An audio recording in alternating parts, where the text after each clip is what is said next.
পৃথিবীর সম্মানিত বহির্বিশ্বের সুনাম সূর্যাকান্তের শ্রদ্ধেয় সন্ধ্যা সাহেব তাকে মুক্তির দাবিতে আমরা এই সমাবেশ আয়োজন করেছি। সম্মানিত সকল উপস্থিতি সাংবাদিক ভাই বোনেরা যারা আছেন সবার প্রতি সালাম ভালোবাসা।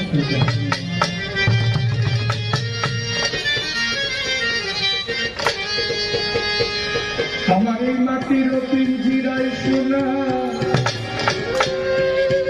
ময়না রে, আমি তোমারে কষিলাম কত